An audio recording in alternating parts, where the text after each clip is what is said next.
morning, everyone. Happy Friday. This morning I was training deadlifts.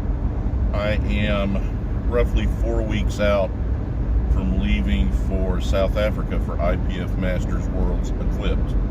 I'll be pulling raw. Just a quick explanation as to why. When I hit my biggest total, about 4 weeks out, I had tweaked my knee a little bit, and I was really concerned, obviously, because my hope was to have a big squat, and I had been pulling well of late in that training cycle, and at that particular time I was deadlifting sumo in equipment. At the meet, the second deadlift, which was 660, I felt very confident. It came off the floor really hard, right above the knee, the injured knee, which was a little soft, especially after squatting. I had squatted, my last warm-up, just to give you an idea, was 880, and I did 960, 1000, and 1040. And it gassed me pretty hard, as you might imagine. And then when I benched, at that particular time, I benched up on my toes.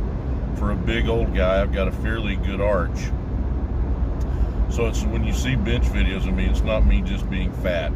You know, I'm not suggesting that I'm not fat, but I am telling you that for a big guy, I've got a really good arch.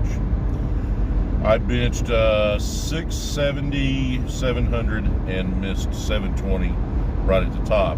But it just takes so much out of my legs because I use so much leg drive, especially up on my toes, that I think the tweak and the fatigue came into play. So what I had to do on my third attempt at that meet is pull very slow and deliberate so I could keep the knee from hyperextending. And honestly, my knee has not been the same. There have been some things that have come into play, but that will make this video way too long-winded. So from that point on, I have gone away from pulling in gear because I've never really gotten much out of a suit pulling conventional. Now, that said, I have been sponsored at different times in my career by Titan support systems, and Pete Alaniz has always been very gracious and kind to me and very generous, and he really wants me to try pulling in a suit. So after this meet, Ahmed and I are going to make a trip down there to be fitted, and what I'm going to try to get him to do is, let's find something that will work for me sumo, and then see if there's something we can do like I used to pull conventional in gear when I was sponsored by Inzer, and I can get into that another time.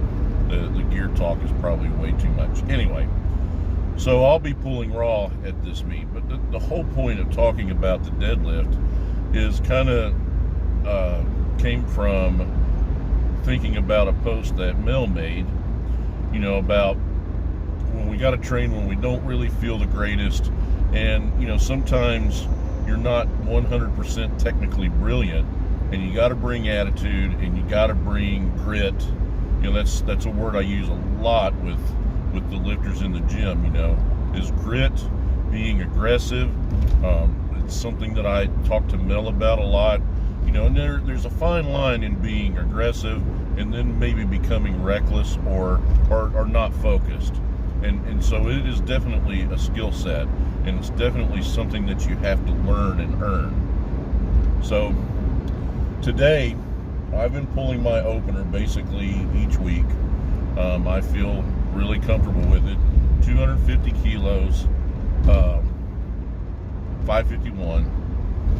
And what I did today is, I want to give you an example of why, you know, you got to find where your groove is and what is going to work best for you.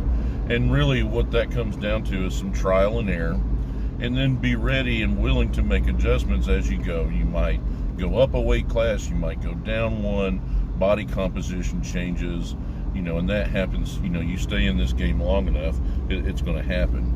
So being a bigger guy, one of the things that I could do when I took off a bunch of weight and lifted in the 308s is I could set up my conventional deadlift really close to the bar. And traditionally, that's what we're taught, because you want to have that bar as close to you as possible.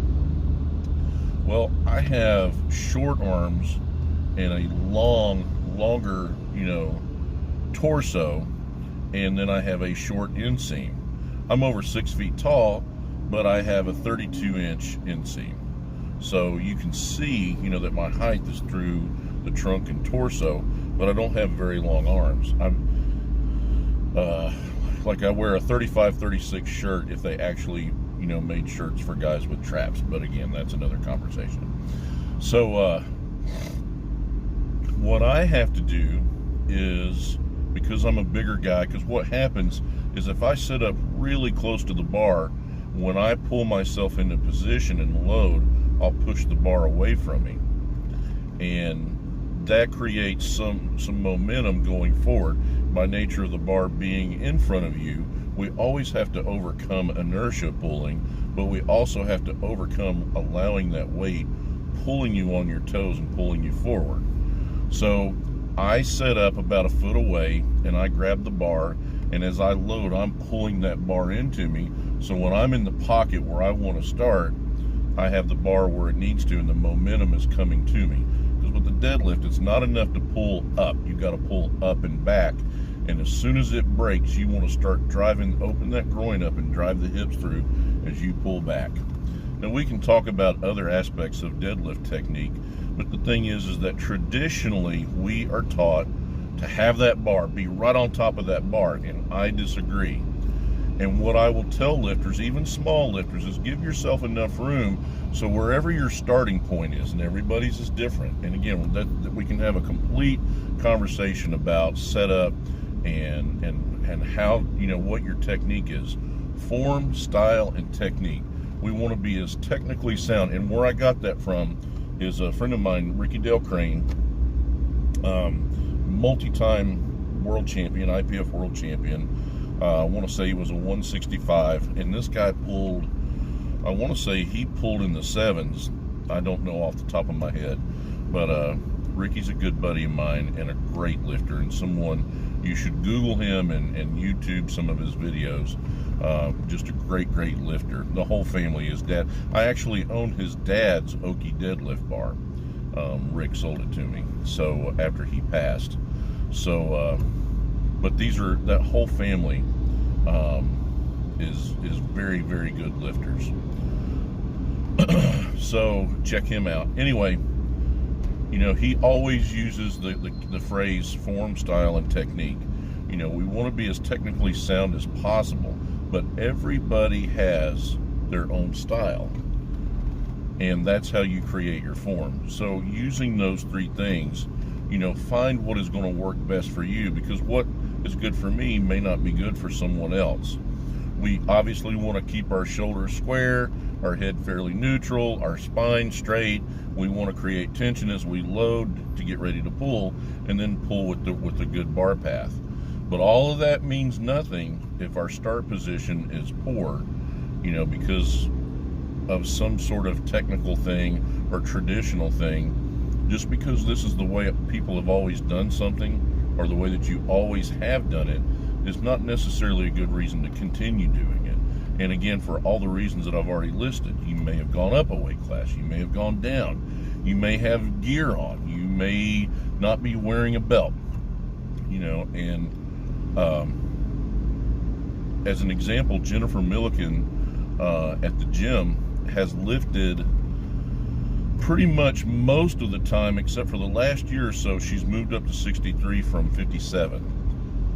And when she first started lifting, it was 57 in USAPL IPF, as a 123 in the traditional weight classes. She'd make the weight cut, little water cut, no big deal. But as each year went by, those cuts became more difficult, not because she allowed herself to get heavier, but because her musculature had changed, her body composition had changed. So in some respects, to cut the weight, she became catabolic. And so, that was one of the things that predicated the change in class. And her leverages have changed. When someone is that small, I mean, Jen's probably 5 feet tall, you know, and a buck and a quarter. You know, you add 8 or 9 pounds to that, that percentage is pretty high.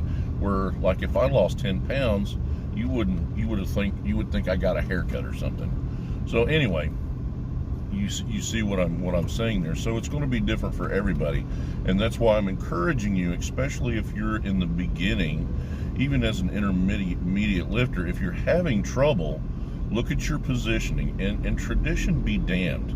You know, when you start hearing about technical inaccuracies and stuff like that, fine, take that into consideration. But for your body type, for your leverages, because here's how strength really comes into play. Here's how you become really good, is understanding your leverages.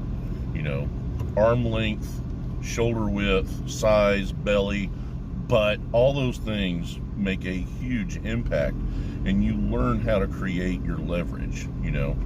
And we can go into a lot of different things. I've got a lot of different examples that I could use, and so forth. But again, what I'm hoping that these videos do is create discussion and create questions, and I am happy to answer those.